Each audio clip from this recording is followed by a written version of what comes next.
আসসালামু আলাইকুম প্রিয় সপ্তম শ্রেণীর শিক্ষার্থী, তোমাদের বার্ষিক পরীক্ষা চলছে। এই ভিডিওতে তোমাদের বার্ষিক পরীক্ষার ডিজিটাল প্রযুক্তি বিষয়ের একটি স্কুলের প্রশ্ন নিয়ে আলোচনা করব। শিক্ষার্থী, এই প্রশ্নটি তোমাদের বার্ষিক পরীক্ষায় কতটুকু অংশ আসতে পারে সেই বিষয়টি আমি ভিডিওর কোনো এক অংশে বলে দিব শিক্ষার্থী। তাই ভিডিওটি প্রথম থেকে শেষ পর্যন্ত মনোযোগ সহকারে দেখার আমন্ত্রণ রইল।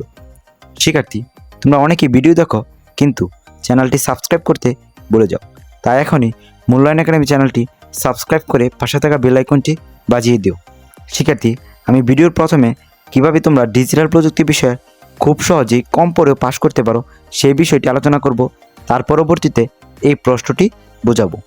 শিক্ষার্থী, তুমি যদি এই প্রশ্ন থেকে শুধু ক বিভাগটি ভালোভাবে পড়ে নাও, অর্থাৎ টিক চিহ্নর যে 15টি রয়েছে এবং এখানে যে সংক্ষিপ্ত অর্থাৎ এক কথায় প্রকাশগুলো রয়েছে সেগুলো যদি তুমি ভালোভাবে পড়ে নাও, তাহলে এখানে তোমাকে 25 থেকে 25 মার্ক দেওয়া হবে যদি তুমি সঠিক উত্তর লিখতে পারো। তার পরবর্তীতে রয়েছে খ বিভাগ।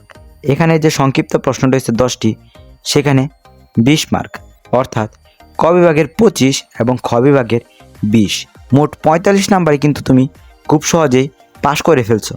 তার পরবর্তীতে গ বিভাগ, সেটা হলো রচনামূলক প্রশ্ন দৃশ্যপটবিহীন। এখানে 5টি প্রশ্ন থাকবে, সেখান থেকে তোমাকে 3টি প্রশ্নের সঠিক উত্তর লিখতে হবে।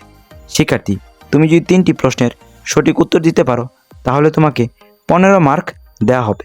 শিক্ষার্থী, যদি তুমি আরও নাম্বার পেতে চাও তাহলে তোমাকে গ বিভাগ দিতে হবে, অর্থাৎ রচনামূলক প্রশ্ন দৃশ্যপট নির্ভর। শিক্ষার্থী, এখানে প্রশ্ন পাবে 60টি, সেখান থেকে তোমাকে 5টি প্রশ্নের উত্তর লিখতে হবে। যদি তুমি 5টি প্রশ্নের সঠিক উত্তর লিখতে পারো তাহলে তোমাকে এখানে নাম্বার দেওয়া হবে 40, অর্থাৎ প্রতিটি প্রশ্নের মান 8 করে। শিক্ষার্থী, এখন আমি তোমাদের দৃশ্যপট নির্ভর প্রশ্নগুলো দেখাবো। এখানে 1 নংয়ে ক এবং খ 2টি প্রশ্ন, 2 নংও 2টি প্রশ্ন, 3 নং, তার পরবর্তীতে রয়েছে 4 নং, এভাবে 5 নং, 6 নং এবং সর্বশেষ 7 নং। এগুলো প্রত্যেকটি প্রশ্নে 2টি করে প্রশ্ন, অর্থাৎ ক এবং খ, এভাবে 2টি করে প্রশ্নের উত্তর তোমার খাতায় লিখতে হবে। শিক্ষার্থী, আশা করছি প্রশ্নটি বুঝতে পেরেছ। এখন আমি তোমাদের নৈবিত্তিক এবং এক কথার উত্তর দেখাবো। শিক্ষার্থী, এখানে 15টি নৈবিত্তিক প্রশ্নের উত্তর রয়েছে, নিচে রয়েছে 10টি এক কথায় প্রকাশের উত্তর। শিক্ষার্থী, আশা করছি নৈবিত্তিক এবং এক কথায় প্রকাশের উত্তরগুলো বুঝতে পেরেছ। শিক্ষার্থী, আমি বলেছিলাম এই প্রশ্নের কতটুকু অংশ তোমাদের বার্ষিক পরীক্ষায় আসতে পারে সেই বিষয়টি আলোচনা করব। শিক্ষার্থী, এই প্রশ্নটি হুবহু তোমাদের বার্ষিক পরীক্ষায় নাও আসতে পারে, তবে এই প্রশ্ন থেকে তুমি 50% অথবা 60% তোমার বার্ষিক পরীক্ষায় কমন পাবে।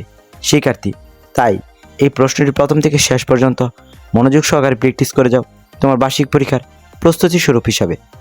শিক্ষার্থী, তোমাদের বার্ষিক পরীক্ষার জন্য শুভকামনা জানিয়ে ভিডিওটি এখানেই শেষ করছি। আল্লাহ হাফেজ।